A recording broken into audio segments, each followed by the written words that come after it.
नवरात्रि हिंदू धर्म का एक प्रमुख पर्व है जिसमें 9 दिनों तक माँ दुर्गा के 9 स्वरूपों की पूजा की जाती है।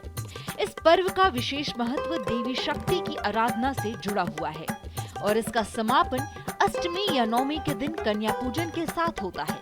कन्या पूजन का धार्मिक, सांस्कृतिक और शास्त्रीय महत्व बहुत गहरा है, जिसे शास्त्रों में भी उल्लेखित किया गया है। देवी के दर्शन करने और 9 दिनों तक व्रत करने और हवन करने के बाद कन्या पूजन का बहुत महत्व है। सभी शुभ कार्यों का फल प्राप्त करने के लिए कन्या पूजन किया जाता है। कुमारी पूजन से समापन लक्ष्मी, विद्या और तेज प्राप्त होता है। इससे विद्यन, भय और शत्रुओं का नाश होता है। हवन, जप और दान से देवी इतनी प्रसन्न नहीं होती जितनी कन्या पूजन से स्वतः हो जाती है। कन्या पूजन के लिए कुल 2 से 10 सालों की कन्याओं की पूजन किया जाता है। इन कन्याओं को 9 देवियों का प्रतीक माना जाता है। पहले कन्याओं को सम्मान पूर्वक आसन पर बैठाया जाता है और उनके पैरों को धोया जाता है। इसके बाद उन्हें चंदन, कुमकुम और पुष्प से पूजित किया जाता है। भोजन में उन्हें पूरी, हलवा, चना और अन्य विशेष पकवान दिए जाते हैं। पूजा के बाद कन्याओं को वस्त्र, आभूषण या धन देकर विदा किया जाता है। तो कन्या पूजन के समय क्या ध्यान में रखें?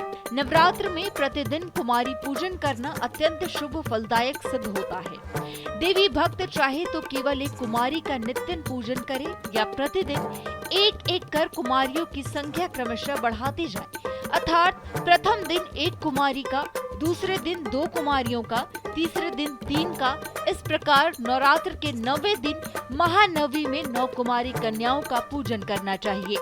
कुमारी पूजन में 1 वर्ष की अवस्था वाली कन्या नहीं लेनी चाहिए, क्योंकि गंध और भोग आदि पदार्थों के स्वाद से वह बिल्कुल अनभिज्ञ रहती हैं। कुमारी वही कहलाती हैं जो कम से कम 2 वर्ष की हो चुकी हों। कन्या पूजन से मिलने वाली कृपा। 1 कन्या के पूजन से ऐश्वर्य प्राप्त होता है। 2 कन्याओं के पूजन से भोग और मोक्ष।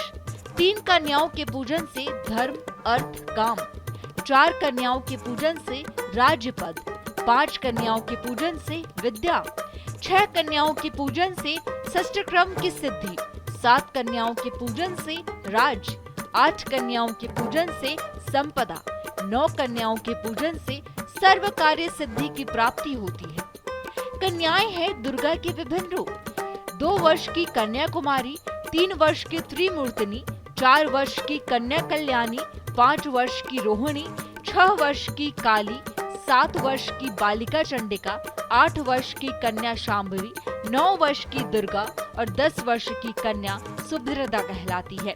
शक्ति की आराधना में 2 से 10 वर्ष तक की अवस्था वाली कन्याओं का ही पूजन करना चाहिए। इससे कम और अधिक आयु की कन्याएं कुमारी पूजन के लिए उपयुक्त नहीं है। कुमारी पूजन के बिना शक्ति पूजा निष्फल हो जाती है। कन्याओं का पूजन करने के बाद उन्हें वस्त्र, अन्न तथा जल अर्पण अवश्य करना चाहिए।